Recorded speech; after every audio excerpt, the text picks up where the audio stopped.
thank you for inviting me. I'm not sure if this was like, I'm not really sure if I have to thank anyone for inviting me to respond to the last 3 hours of debate and to somehow attempt to make some kind of summary out of it and say something meaningful about it.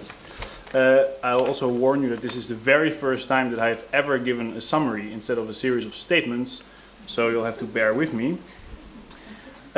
So as you can see from the bio in your folder that, like probably most speakers here, I've written almost completely myself. I always find it very funny. At least today they weren't read out, which is nice because then you always hear like the biography you sent 3 days before a conference read out by someone else as if you haven't written it yourself.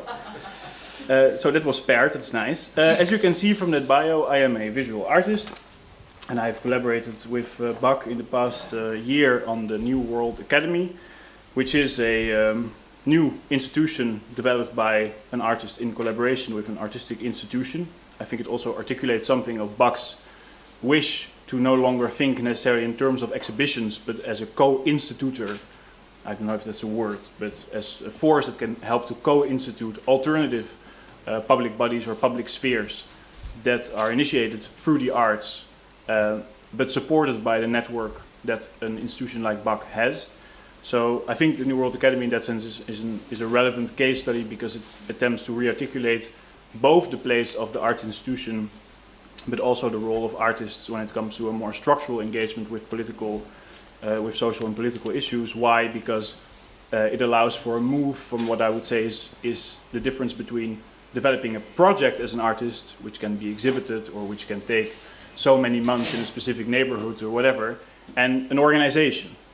I think the shift from project to organization, which is reoccurring, I think with many colleagues, and I'm thinking from the enormous diversity from the Institute for Human Activities, which is an obvious right-wing organization run by Renzo Martens, to more like semi-fictional organizations like the Jewish Renaissance Movement by Yael Bartana, which at the same time does push for different discourse in the context, like such as the Venice Biennial, which is of course a strongly politicized construct. I'm thinking of Martijs Bruyne, who's here also present in the room, who works on a daily basis and is even paid by the Labor Union of the Netherlands, the FNV. Maybe he can also contribute later on into discussion because I think it responds to one of the speakers who were talking about potential reform of labor unions or occupying labor unions earlier today. These are all attempts, propositions to think of the role of the artist in relationship to this public sphere from a structural perspective rather than from the perspective of someone who works on a project which is obviously temporal in nature. So that was actually just to say that's, I guess, why I'm here responding to the question, the future of the institution in relation to the issue of the commons. Now I'm going to try to say something meaningful about what has been said so far. I got 10 minutes, right? Yeah. Okay. So the first is that it's already in a way interesting to think of where are we? We are in a project that's called Former West. That's the condition, one could say, that is proposed to us. The renunciation as the concept of the West as the main structure, point of orientation for artistic practice, political practice, etc., etc. Within Former West, there is a proposition to develop future vocabularies. This asks what is the terminology within which we define our conditions, our present condition within this Former West that we have temporarily accepted as our point of departure. And within this future, this is the structure, condition structure. And then the third point is other survivalisms. This is the goal that we are set out to deal with today, within that structure, within that condition. It's interesting if you put these three terms on a row, former, future, other, what is missing is present. That in this condition of the Former West is what doesn't allow us yet to confront an actual alternative within the present, or an actual alternative coalition of political and artistic forces, or whatever it is that we're exactly looking for here. We're still working around, we're still trying to find a way to present ourselves to the present, as Judith Balso put it so beautifully, present ourselves to the present. This is, I think, what Maria refers to when she quotes Gramsci in the invitation text. She didn't do it on stage today. The period, what Gramsci called interregnum, interregnum, the situation in which the old has died, the new has yet to be born. We have yet to imagine, but also to act upon a different presence. Maria has continued to think of, or has continued to work on that confrontation with a different notion of present through former, future, other, by saying that the place of art could be a place where we define a new sphere of solidarities between the growing precariat, meaning the potential links between undocumented migrants, cleaners without a proper CAO, without proper labor conditions or contractual securities, artists, etc., etc. Because he believes that this growing condition of precariat could be a new solidarity from which we could redefine the common. My question to you would be, is that really, I agree with that proposition or with that hope, but is it truly possible, first of all, to create a direct link between undocumented migrants without papers and an artist, for example, who might live in precarious situations but who has papers, which I do think, especially in a context like the Netherlands, makes fundamental difference? And also, is there not a problem that even when we are near a situation, near a position, a condition of near statelessness as the precariat, as long as we are not truly stateless ourselves, we will continue to identify with those who can save us from statelessness rather than those who are already stateless. This has to do with a continuous, with a reoccurring tendency to identify ourselves with our oppressors rather than with those with which we should build proper solidarities. I think those who live the American nightmare, it's incredible that people from the US are actually still paying taxes in relationship to a social contract that permanently fails them systematically, and still, even though it's only the 0.1% who has ever a chance for this so-called American dream, the dream turned nightmare, they will continue to believe that this is a possibility. So this building of solidarities needs more than simply the analysis. There are links between there are links between the status of precarity, while not enough to actually realize the level of the situation in which we're in. Simon has continued to question, in line with that, is art the potential public sphere that is necessary to create the solidarities? But then I would think, if that is so, if you take also the panel that you have helped to create together, who is missing? In a sense, who is also missing in a case study like the situation in which we are here now today? If this is about building solidarities between the grandest variety of different groups that might potentially build upon their common status of precarity into a new coalition, then is this the representation, or are we here preparing the moment where we actually will meet them? Because so far I saw mainly Goldsmiths professors for, I don't know. There was not a single professor on stage. Highly interesting, nonetheless, but is that the coalition you are imagining? In other words, who is missing in this coalition so far? Can I continue? Is it working out, or should I just stop here? I just corrected. My time is totally out. I haven't even responded to one single talk. Go ahead. Okay, so I'll try to stay a little bit more compact from now on. Andrea Phillips started to speak in length of this question with the proposition or the question how to deprivatize the institution. She mentioned, she described this as the managerial repurposing of art institutions, and for some reason, Tate as an example has become a recurrent example in her talk, or at least in the moment that the debate started. To run Tate on different grounds was your question. My question would then be, but in which or what political program or alliance? Let's say that you could repurpose the program of Tate, in the sense of indeed it being transparent about how the way it uses its finances, which doesn't necessarily mean that it changes its use of finances, but it will simply be honest about it, and that it will even engage with some kind of social political agenda that we consider meaningful. What's the value of a good museum in a bad society? If I could put it in the most simplest of terms. Is that enough? Is that enough to question the place of the museum in and by of itself? Is it not? If a museum is a public institution, is that not the question which public is carrying it? Which is that meaningful common on which it changes its programming? And is the concept of managerial of management not in conflict with what I think we're talking about, and that is the necessity of transformation. To rethink the public institution in relationship to the common, how does that relate? I think I have a problem with the concept of the managerial as such. Mr. Molona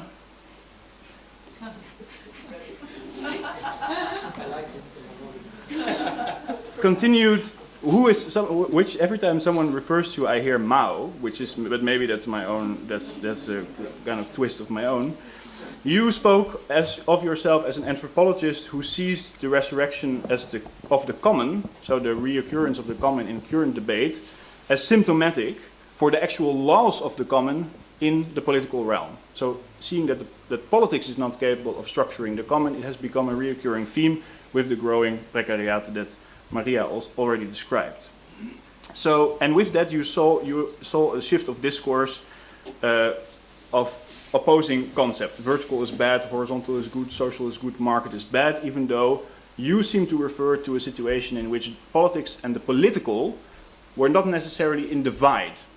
So I had the feeling that you were trying to refer to a shift of discourse that was also the product of an excessive focus on the concept of the political and less of politics, in the sense of less and less on governance and more on the common, in the sense of the precarious social bonds that are trying to survive the retrieval of the state. So that would mean that we fall back to the concept of the political because we are incapable to act upon politics.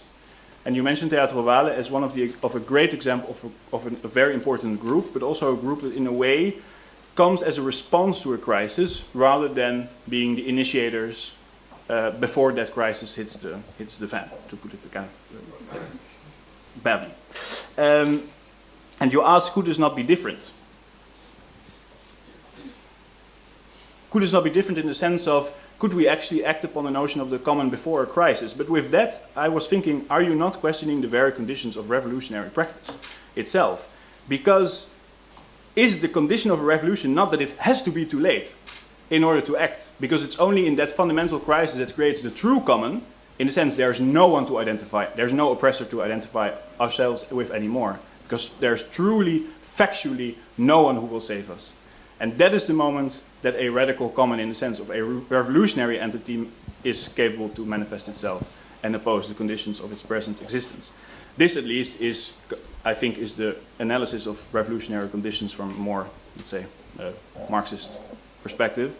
So I was wondering how you relate to that, because it seems that if you want to proceed, if you want to revolutionize before crises, that historically puts the concept of revolution into question itself. What I thought was also very important of what you were saying about the concept of the common is that the common is not limitless. The common is not limitless. So in that sense, you're trying to put the notion of politics back into a phantasmatic idea of the commons in terms of the horizontal structure in which everyone has a right to speak, the traumatic Occupy events that we've also all lived through, me myself also directly. As much as I learned from it, I think that is this fetishism of the horizontal and the non-exclusive is its biggest weakness. And what you seem to do, or what you seem to propose, is that you see the commons, first of all, as a renegotiation of the conditions of its limits, rather than suggesting that it's limitless by definition. And this, I think, brings the notion of the political back to politics. This is way too long as a summary. It's awful. I'm only at the third speaker now. It's very interesting. Well, okay, if it becomes very boring, you'll just have to drag me off the stage. It's also okay. Then, Mr. Fischer. It worked up well, I think, these three different talks, one after another. Provided us with an analysis of the left after the crisis, incapable of forcing its own management, and it was fascinating to see suddenly the term management pop back into the discussion, as an alternative to managerialism, two terms that I'm not sure if you distinguished in the same way. No, you didn't, eh? So this is something that Mr. Fischer introduced. The separation between management and managerialism. Management from the perspective of the left, managerialism from the perspective of the right. He said because it has been impossible to confront this crisis, we are stuck with big society, or in Netherlands the participation society, as a self-proclaimed liberator of the neoliberalist condition, even though the exact opposite is the truth. That the more we participate, the more we organize ourselves, the least we actually get from the state, the more privileges it gets for itself. Even though this is a fundamental contradiction, big society presents itself as liberator but does the opposite, we nonetheless are not capable of using that contradiction to our advantage, because you are saying that contradiction is its very essence. It lives by that contradiction, by saying one thing and doing another, even though it's difficult to imagine that neoliberalism actually says anything, but I can imagine the kind of types of people that would be its main speakers or representatives. So you also mentioned the left has a much bigger problem with these contradictions. We are actually trying, this is the classic wish to bring base and superstructure into one and the same emancipatory gesture. Of the claim to transparency comes, I think, also as a product of that, and this of course makes us always very weak, because if an art institution talks about precarity or the commons but pays that art is bad, even though we're talking about ridiculous sums, we jump on it and critique it from beginning to end for good reasons, but we don't with the extreme right or with the liberal right, because we expect them to do so. And this is always the tragedy of the left, in the sense that it brings ethics into politics, so it makes itself permanently vulnerable to be questioned on its own relationship between base and superstructure, or between front and back end, as it was mentioned earlier. You proposed to try to shift this situation to emphasize working within and against institution, which followed on Mr. Malona's proposition, I think, of the quasi-institution, where you seem to link your two presentations together, to bring occupation back to the workplace. And there, of course, it became interesting, because I do follow Maria in the question, but which workplace? Because the whole point of the Occupy movement, for example, is that there was no more workplace. There is no work. That's why we're on the squares. So where do we go? And which factories? Are we talking which factories? Where are they? Where are they even? Is the radical precariat that functions as the backbone of the societies that we live in the West is not even visible within that political sphere? So is that precariat even on that radical level even present here, or do we have to go to Bangladesh, Pakistan, etc.? And when you speak of the left as a force that thought it could shape society and should re-engage with that ambition, are you not saying that the taboo in reality, or that which we are truly confronted with, is the taboo on violence? This has been, for me, a recurring topic also in the debates that we had in Berlin. Are the commons, and this I think connects also to the previous presentations, are the commons not what we are left with because we are unwilling to confront the existence of power and the necessity to speak power? The commons is what we're left with. It's what we have now because we are not capable of overcoming the taboo of the left or progressive left when it comes to speaking power and to confronting the concept of violence. Even when you speak about the proposition security without income, I fully go along with you. I think you're talking about basic income, which has been a reoccurring and important ghost of the left. That demands power. That demands the necessity to speak power, and that in essence goes further than hoping that the next elections will turn out better, because that will not necessarily, and we all have the traumatic experience of traumatic historical experience of the left with Allende in mind. Even a perfect coalition between popular forces and governmental representative forces do not necessarily save us from the true monopolies of power that will ensure their continuous existence. Last one. Okay, you. Mr. Yo, no. You spoke of your notes are the most fresh. You spoke of the Greek guinea pig, the medicine, the Greek guinea pig as the place where we try to find the medicine of the future for other nation states to survive after we dump Greece, after the EU dumps Greece finally out of its supranational construct. I think here we're talking about what Ms. Phillips today didn't mention, but that's her research on the avant-garde of financialization, so the most extreme radical forms of economic experiment. You will no longer find them on an aesthetic or cultural level in the arts, you will find them in the radicality the mercilessness of the art markets, and you are living that very condition. You spoke of the no budget biennial, and I recognize in what you were saying when you spoke about the events that creates narratives. I thought I recognized a Badiouan spirit. At least for me, that is a very crucial one when it comes to the question: what are the actual loyalties and fidelities that even ties us to politics, and what is the coalition of forces that comes as a result of that? It is the event, that moment, that we redefine the common through political action that creates the basis for that potential future coalition in which the progressive left might be saved or might have a future. You spoke as a consequence of that from thinking from logistics to people. As, for example, I would rather speak of peoples than of citizens, or the solidarities between peoples rather than the solidarities between citizens, because we can overcome that administrative regulatory structure of the state that is in between. Nonetheless, I have one specific question that I feel critical about, and which I think I share a little bit with Maria. You spoke about the biennial, the irrelevance of the current infrastructure, the incapacity of the current biennial infrastructure to respond to crisis or to political crisis. I think Istanbul Biennial, for example, was a very good example. The last one and the previous one. Last one. But the previous was exactly my example of failing that. Yeah, exactly, that's what I mean. It's a good example of a failed biennial. Okay. I'm not yet disagreeing with you, sorry. Okay. Indeed. In the sense of, I think that the Istanbul Biennial had a team that truly wanted to change and to reflect and to respond to an existing situation, but its administrative logic, the interest from its financiers, and the incapacity to respond quickly to propositions, for example, from artist Ahmet Ogut, who said, don't withdraw from the public space, go into it anonymously, pump this money through different ways and help the protesters. It was impossible to do because the structure of the biennial itself doesn't allow for it.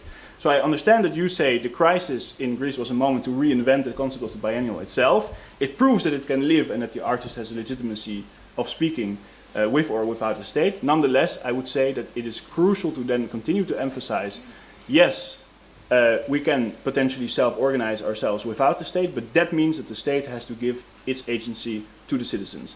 Big society or participation society cannot lead to a situation in which we say, oh, we discovered through the crisis that actually there's much more that binds us together. There are actual solidarities we can trust upon. That's true, but it also means that we're going to stop that fucking mission in Mali where we're pumping in 200 million euros a year, and that it's going to the actual people that are organizing themselves in the street, in the community, etc., etc. Mm-hmm. Working for the state means the state will have to give up power to the communities themselves. And I think we should never allow states not to articulate and to emphasize that demand. Yes, we can do things ourselves, but that means we want power too. Of course. We will not allow to work for you and at the same time to save you money and at the same time not have power to speak of ourselves. So now I can finalize. Because what I think is what the positions, especially in the first panel, what they shared is the wish for a larger political alliance to redefine the meaning of our practices. I think we're talking about the broader ideological context in which even a museum like Tate might find its some form of relevance again, but I think it's very important to focus on that, not how can the institution change, how can the political landscape change in which an institution would gain a different meaning. What we are also sharing in the panel before, what the panel before also shared, is that we do not obviously yet know what that concrete strategies could be to confront the forces that have taken the common from us, and based on which we could redefine it ourselves through new solidarities or new alliances. And that brings me back to the very first question, that was who might be missing in this room or in this panel, who we will need in order to build those concrete solidarities and collaborations with within which the meaning of art might change, or the institution of art might change and be saved as well. That was it. Thank you. Well, a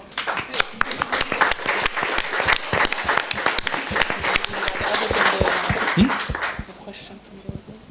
Yeah, it's down the general discussion. I don't know if there was some of you who were addressed very directly. If you want to answer some of the everyone, but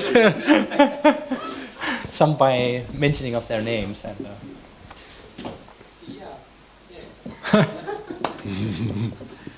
Well, I think Jo was a very good recap of what I said and of the struggle between the political and politics, which I tried to articulate kind of historically and geographically. So I am totally agree with you. There are two things. First, I don't think the crisis is a condition of revolution. I think the crisis is a condition of capitalism.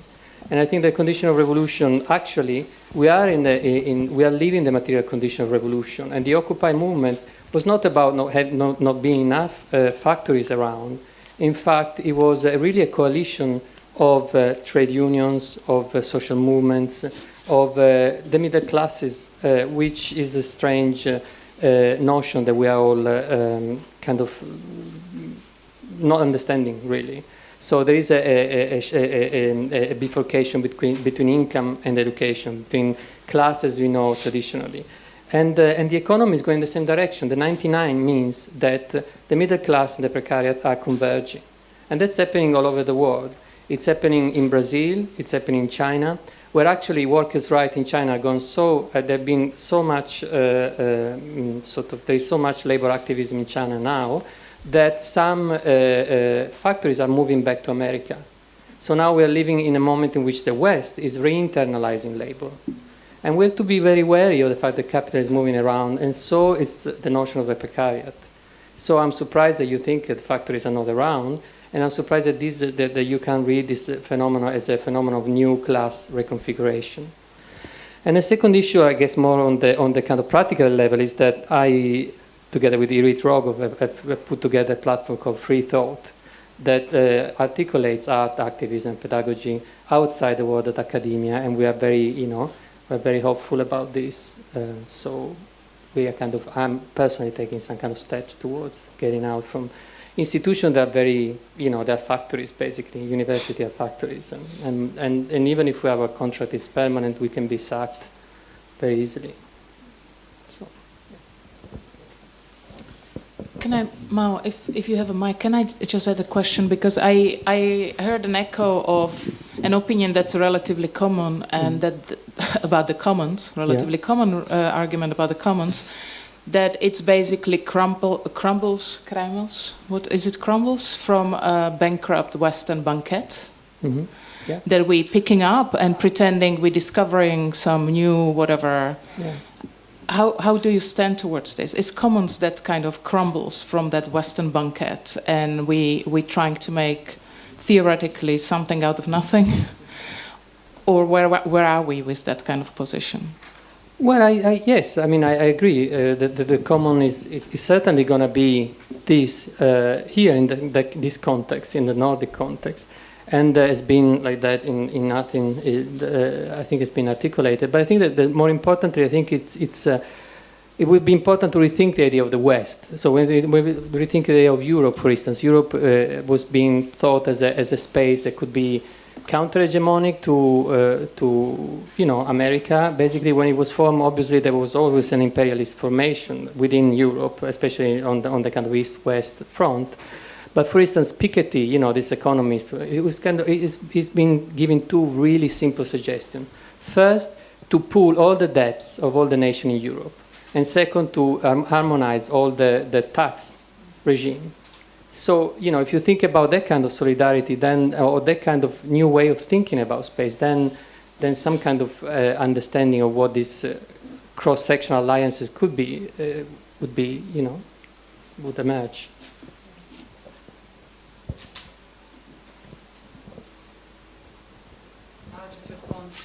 I'll respond very quickly to your question to me, which was, you said, what's the value of a good museum in a bad society? Yeah? And I think, I understand and I agree that that the political project has to be far more precise, and it needs to be, and reforming an arts institution needs to be part of it, but is not necessarily leading in it. So I understand that. However, I think that we need to intervene in the places that we have the potential for power, and then I think that we need to absolutely deal with our power.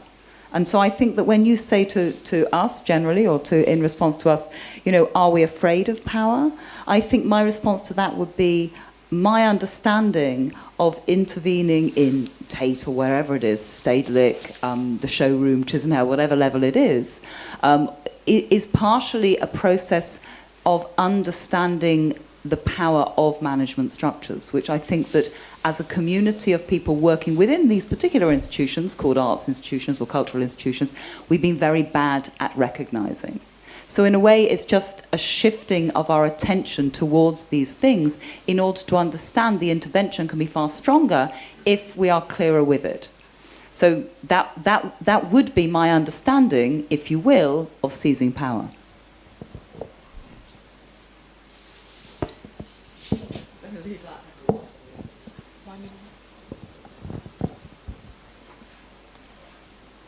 Manuel, did you want to ask a question? No?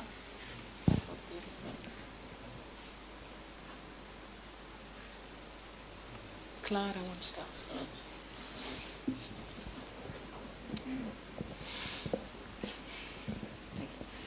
But if possible, I'd like to go back to the guilty thing that we talked about Speak before. to the mic. It's Okay, because I thought that there was double sound.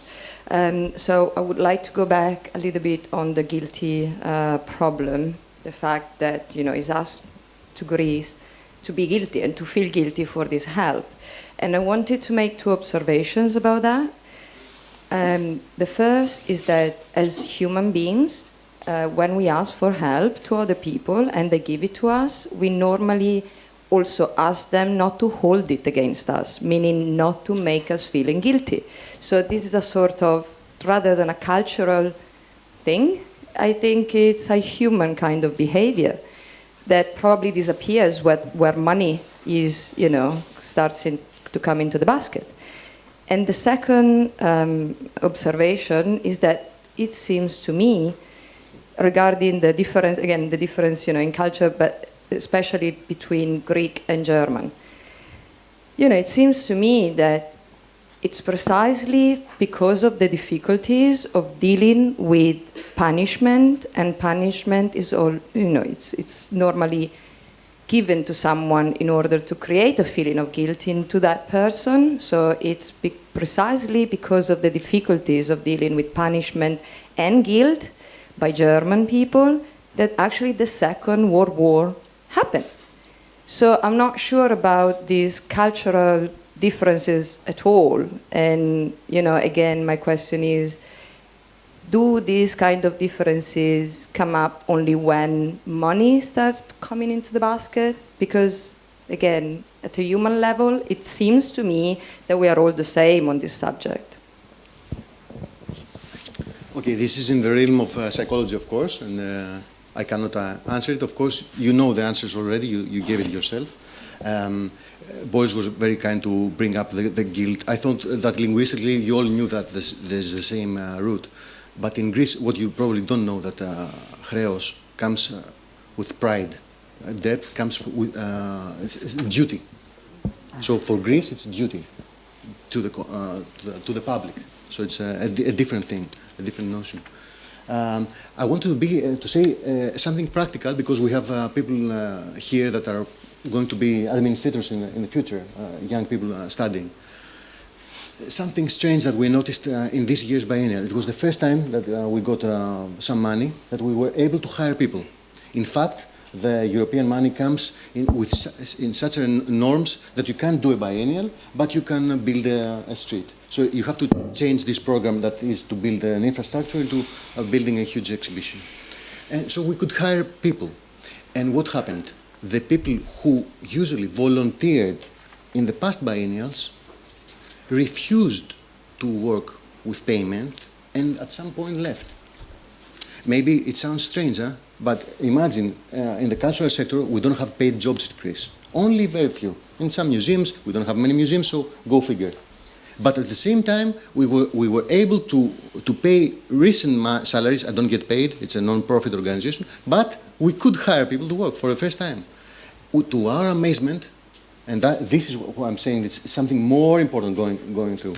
People, what I didn't say is that the way I make a living, it's not part in my CV, is that I work for companies, and some big companies as well, as a consultant. That's how I make a living, not through the Biennale or through my art. And companies, also non-profit organizations, are facing the same problem. They cannot be staffed with people that are willing to work with payment, because they're better to volunteer or do something else, pursue higher education or whatever. Very strange things. Probably someone said that about a multinational in France. I see it in multinationals in Greece. There's a lack of talents. People that have higher education and do not aspire to do a career. And this came even to the cultural sector. That was amazing for me. I would wish I could be paid for what I'm doing 8 years now, even with a modest salary. And when I give this money to some youngster, he says, no, it's too much the duty and to work. And I'd better be in a loose collaboration as a volunteer, whatever. I don't know how to explain that, but it's much deeper, much broader. It's in many countries. I don't know whether it's in the north. I know for sure that it's in France. It happens, this thing. And now it's in Greece. People do not aspire to make any career. So maybe about what Mark said, very, very interesting things about the culture of the companies. They have this surplus of positive language that is much better than what they are producing. And we are all living in that surplus, this added value. So even people are better not to work, whereas they would need this money. I'm not talking about rich people in their 20s, rather than have a decent job. Dystopia. Can I come back to the 2 points? The first that was raised by, or the answer of Mr. Bologna. Sorry, I'm so used to go from the last name. Yeah. You said a crisis is a condition of capitalism, not necessarily of revolution. But I find that I would like you to elaborate on that, because if you consider, for example, the past years from Los Indignados to Occupy to the Gezi protests to the Brazilian protests, Greek protests, all of them are centered around the moment in which existing monopolies of power, politically, economically, are failing the public interest at a level where there is nothing left to lose, and thus a potential common entity, either what you want to call it, a revolutionary entity or political entity, emerges that tries to demand the common back or re-articulate it through the crisis.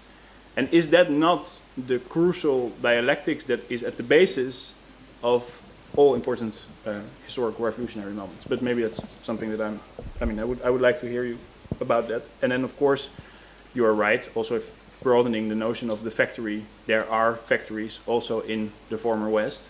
What I'm saying is that this does not yet make the people on the squares of Wall Street do not yet make visible an invisible, radicalized precariat that exists outside the boundaries of where we can even organize or where we can even mobilize, in countries where the concept of political organization itself is banned. That was what I was trying to refer to. And then, Andrea, I wanted to come back to what you were saying when it comes to intervening in existing institutions or intervening in our institutions, because that is where we can potentially speak power. I agree. My main task or my main role as an artist, I also see in using the space of art or the imaginative space of art to create new coalitions between political party, cultural organizations, whether it's unions, other extra-parliamentary action groups, NGOs, etc., etc. The space of art as a space where we can re-articulate the progressive political project through the imaginative force of art. But I do think it's important to always think of that engagement with institutions in relation to some form of public sphere that we're trying to constitute. and to also see and confront the incredible limitations and processes of censorship in these institutions. And I'm not talking about censorship in the most banal sense of the term of not wanting to show nudity or whatever. I'm talking about, for example, the group that Maria was referring to, We Are Here, a collective of 225 undocumented migrants that live and organize themselves as a political entity in the Netherlands, that we've been working with and that have been organizing themselves since the last 16 months. I have contacted many cultural institutions when it came, and many of them had publicly pronounced their solidarity with issues of migration, and it was part of their thematic program. There were very, very few, and debate institutes, there were very, very few, and universities, there were very, very few that were willing to even consider an openly collaborative project. BAC is one of the few of them. Why? Because if you continue to question that, they are afraid that their coalition or their relationship to such an entity will threaten their very existence. It's not part of their subsidy application. It's not part of their job description. It's not part. They are not allowed to become a political to pronounce themselves as a political active organization and to choose sides. No, they have to facilitate open and equal discourse, which is of course not there because there's undocumented migrants on one hand and documented people on the other. So the plea for reform within institutions will never exist without popular pressure from outside. That's actually what I was trying to say. I think we have the debate in later, because it's too. I mean, I think. No, you're right. Sorry. But no, I think that. I think that the maintenance of the inside and the outside of the institution is a kind of modernism, and I don't think we need to do it. The thing that I am consistently reminded of when I have conversations with people who run art institutions is the depth of intelligence, the historical knowledge, the huge amount of expertise, experience that exist within institutions. You know, sometimes people who've been working in institutions for 30, 40 years. And these people are fighting exactly the same battles as you, okay? And it really, and so I think that we need not to create an alienation between something called the public sphere, which exists outside arts institutions, and the internalities of the arts institution. What I would suggest is that the arts institution, and this goes back to something that Simone said earlier on today, is the place that constitutes the public sphere. Okay. Now, you're giving us a particular example and a very important example of what you called a what do you call it? A ban or a kind of what was the term that you used? It was a censorship, yeah. But I think that I mean, and that censorship is a nameable censorship. It's a kind of countable censorship, I would say. Whereas censorship happens financially and subjecto-financially throughout arts institutions, okay? So the main censorship mode in privatized arts institutions or public-private financed institutions comes through the way in which the finance of exhibitions, the finance of events is led through patronage and is lent through collectors' preferences, okay? So that kind of thing we need to work with. That's the way in which I want to kind of start developing these discussions. So it's through the twin examination of arts finances, as you mentioned earlier on, and the ways in which such censorship exists. But in order to make the arts institution to make demands on the arts institutions specifically so this kind of thing doesn't happen, as you've described, but not to create an antagonistic sphere between the outside of the institution and the inside of the institution. Can I build upon this with a question as to how do art institutions, how do we create public sphere? Because we perhaps get public funding, we perhaps are open 8 hours a day.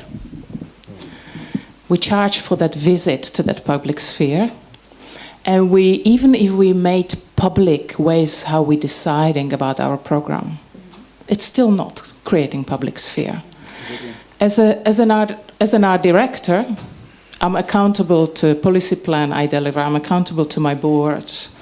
But other than that, the choices are mine. So essentially, and I think we need to be quite careful about that, essentially you see public institutions operating as private institutions in that respect. So how do we create public sphere? And I mean very open, I mean this question honestly, because of course whenever I write a policy plan, I write like we are the ones who create public sphere. But let's be really honest, let's get that on the side, and let's really articulate how is it that we do it. Because it's pay-per-visit leisure time that we offer to our visitors. It's not that. This debate like this one probably gestures towards that. But indeed, there are people missing in the room for a variety of reasons, although I do not know really who is in the room, given that we're streaming. And there's probably a lively debate somewhere on Facebook in parallel to our own. But I think we need to be open amongst each other and quite honest to one another to really ask that question, do we really do what we say we do?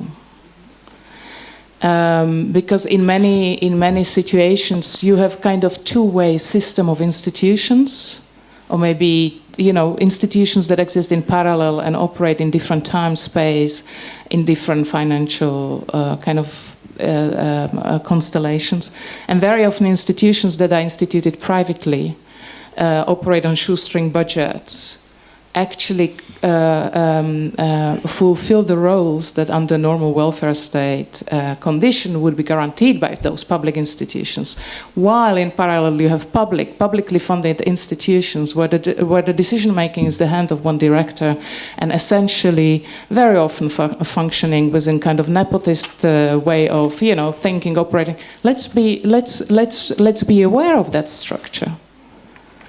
And about, yes, of course, commercial funding determines what you can do and what you cannot do. That's pre-enacting your possibilities. But so does the public funding. And that's why we need not forget that there is structurally very little difference between the two. And I think it's a little dangerous to bring some comparisons from Friday meeting that you organized called Beyond Allegories, where politicians, artists, activists gathered together to answer the question who's missing in the room, where artists and politicians proposed projects to which people would respond in a room that was full of people who already either sit in the position of power or have potential to sit in that position of power. And there was really quite fascinating dialogue unfolding. But certain things, and we discussed the Western jurisdiction and Western law, certain things that some of the institutions do within current legal system are considered illegal.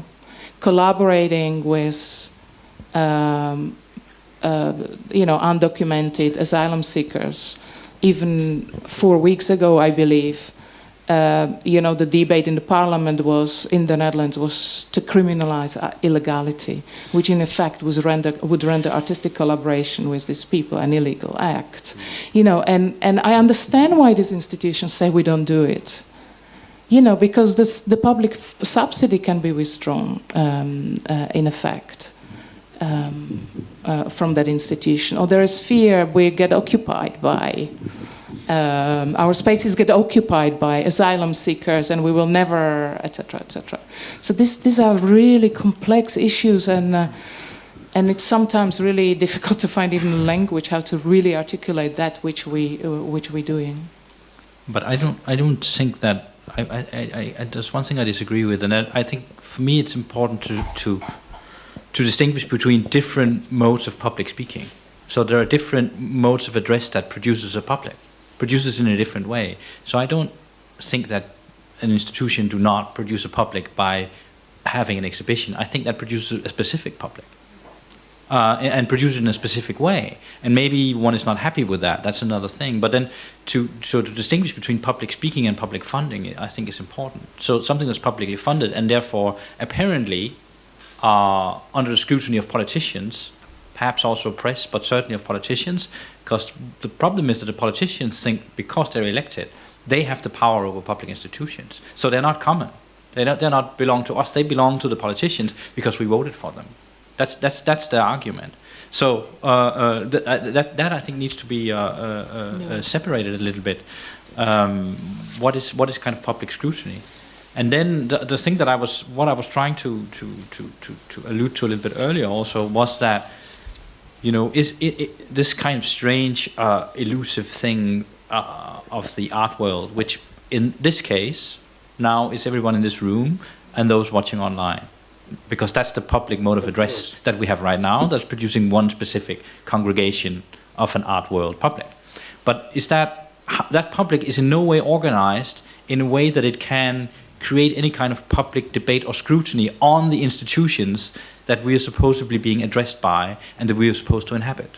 So this is another. I think this is something slightly different. So I don't per se have a problem with institutions making exhibitions addressing a public in more or less whatever mono-oral way. We can discuss, you know, how dialogical it is or not. But the other issue is when we're talking about transforming institutions, what is the kind of speaking and what is the place where we do that speech and what are the organizational forms, what are the collectives? Because we are not very well organized. We're organized, if at all, according to very old professions. So museum directors will meet in an organization for museum directors and they will not talk to Jonas or me or any of the students about what a museum should be. We're not part of that conversation. And the question is, should we be, and how is that organized? You know, this is in a way what I meant with how do the art world really constitute a public sphere, because somehow it doesn't really.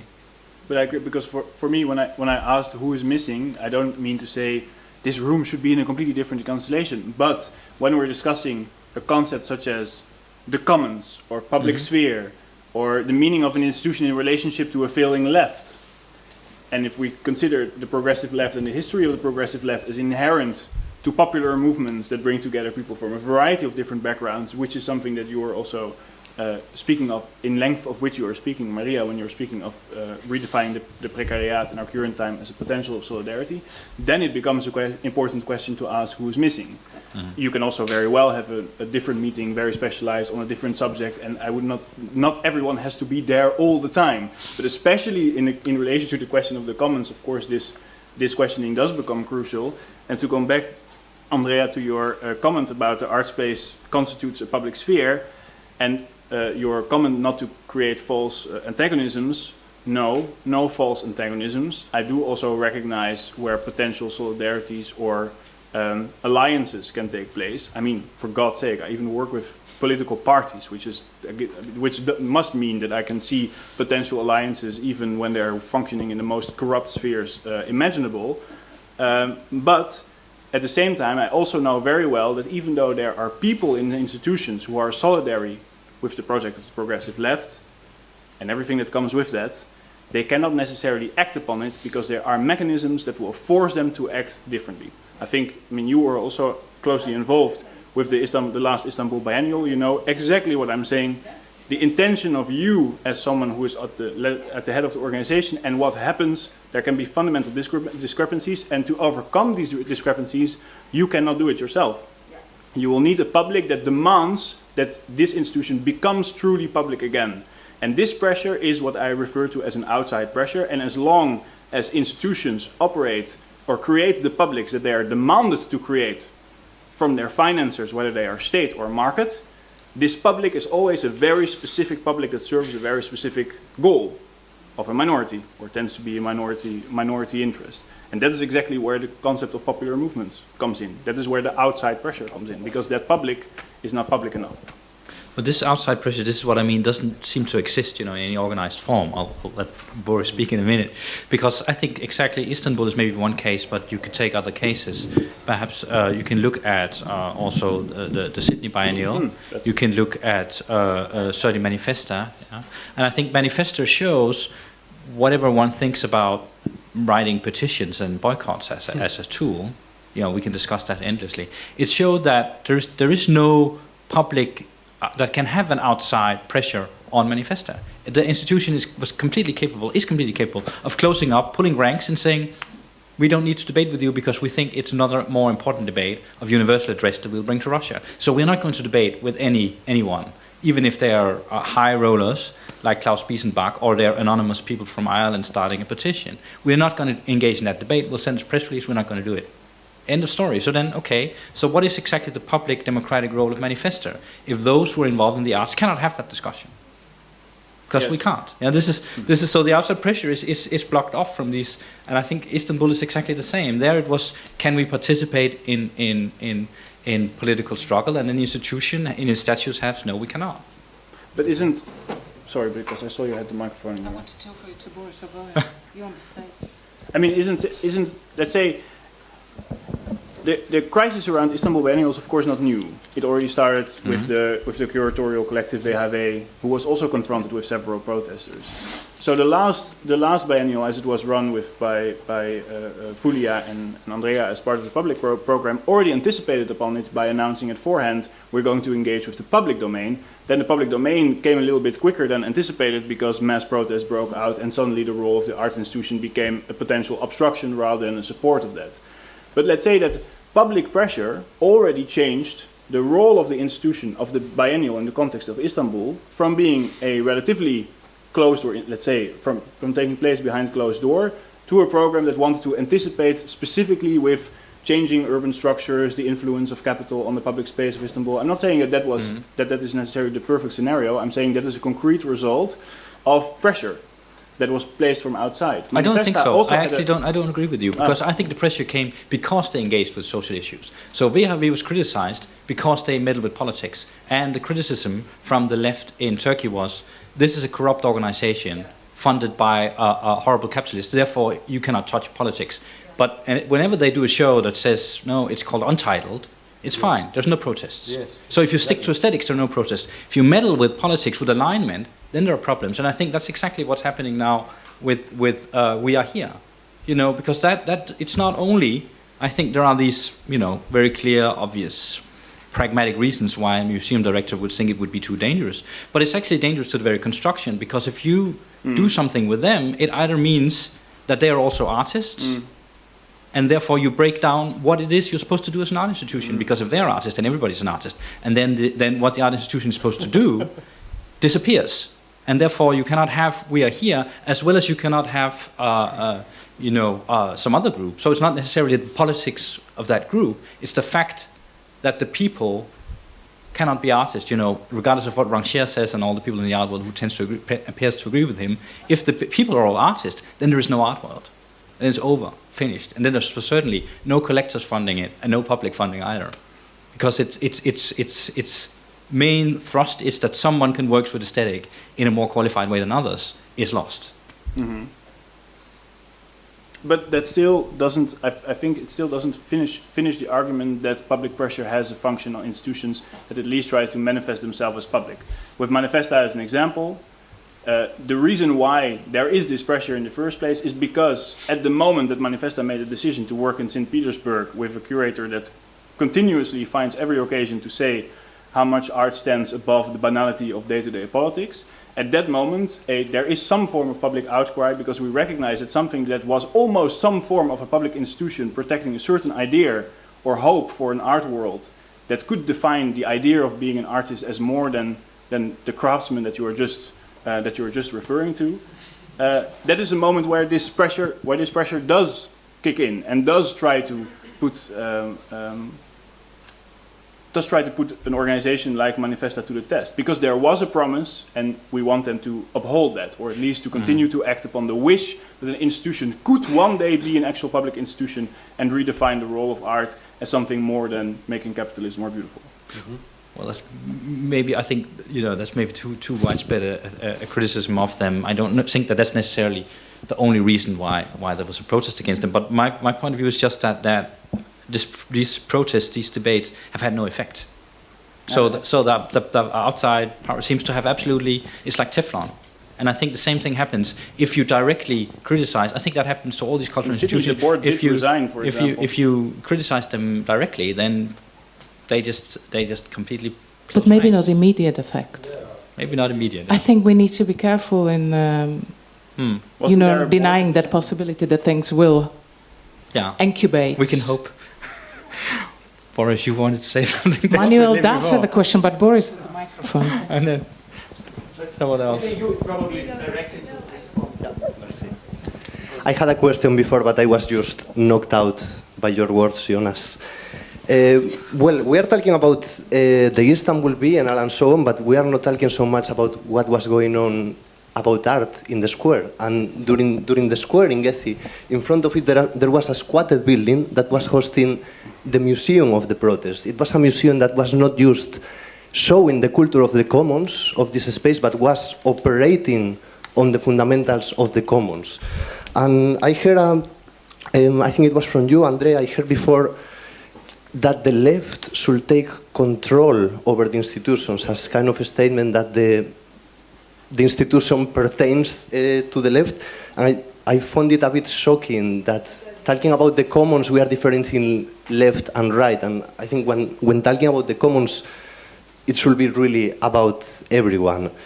And then coming back again to Gezi and the commons, you, Jonas, said something about the monopoly and the economy behind the protests of the Indignados and the protests of Gezi. I really find them different. The Indignados was mostly for economical reasons produced by the crisis, but in Gezi, of course, there was an economical problematic, but it was about freedom mainly. So it was not in a moment on which all the wealthy state was going down, but there were other reasons. So I'm questioning if can we reformulate the institution, or can we survive before dying, before everything is destroyed? Can we change the things before they are completely collapsed, or we really need this collapsing of the system in order to wake up and to change something about it? Or can we find a way to do it before?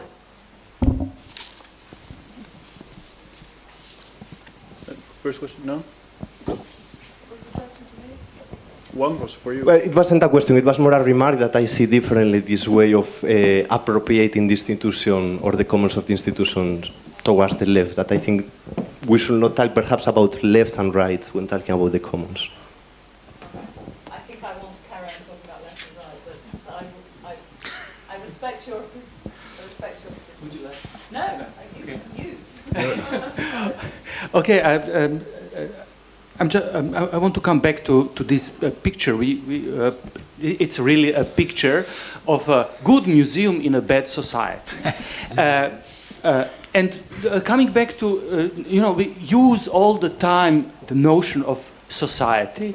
We use the notion of public sphere as though the public sphere is a sphere in a society, existing society. My question would be, are we so naive that 25 years after Margaret Thatcher said that there is no such thing society, and she was not a professor of sociology, she was a politician. She knew precisely that her words were the words of the subject of power, having the performative meaning that he was the one who destroyed society. This is why she could say there is no such thing. There was a society, because the society was the result of a specific politics, of solidarity, of social welfare state, etc., etc., etc. In other words, it is clear that, and we have been talking all the time and using all the time neoliberal capitalism, but we forget the political phase of what is neoliberal transformation, which is right-wing neoconservative politics. The fact that neoconservatives were the political subject to introduce and realize the neoliberal transformation. So it seems to me, and it is good that you have addressed the difference between the political and the politics. The question, what sort of how the left can make a museum good or bad, this question is a political question. But the question, is there any society in which this institution could be good or bad? This question is the question of the political, but it is the right-wing conservative politics that has occupied the political, and that has the effects of these politics are what we now see, that there is also no such thing as addressable public sphere. We address a plurality or many public spheres or publics, better to say publics, without being able to locate it socially or politically. But this is a problem that Maria was mentioning in a very positive way what happened in Zagreb with this movement that really succeeded in articulating claims to public space, etc., etc. I was 2 weeks ago in a conference in Zagreb. Precisely about these events. It was actually a defeat of this movement, but one of the effects of these defeats is while they were claiming public space in the urban environment, while they were claiming let's say social meaning of it, the right wing had occupied, so to say, through a massive populist movement, even the constitution of the state, changing and transforming the constitution of the state, which means changing the very fundament of what is social and society. And we have been actually forgetting that the right-wing conservative politics, as the political expression of the neoliberal transformation, has, in the meantime, occupied whole states. Think of Hungary. And what the question, good museum in a bad society, means today in Hungary, where there is no only hegemony, but it has been already cleaned. The whole cultural space and institutions cleaned from every left liberal, not left wing, radically revolutionary, left liberal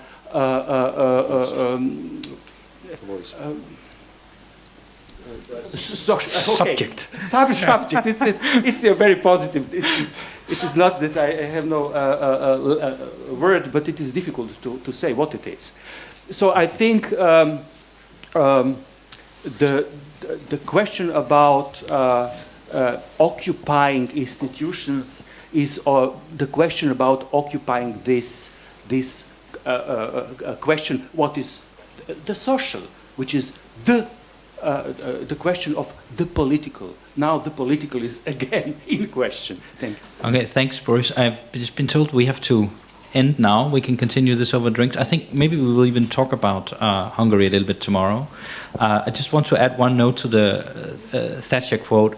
I don't know, can you remember, Mark, what else she said in that interview? It's from an interview, and people only quote that one line, but there's something very interesting coming right after, which is she says there's no such thing as society, there are only communities and families.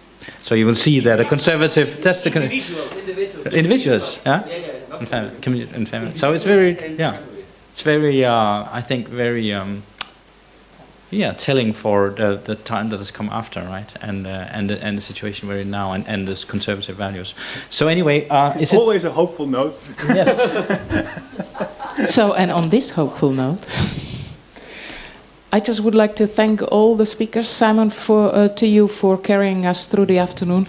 Drinks, because before 8 o'clock we have to evacuate this building.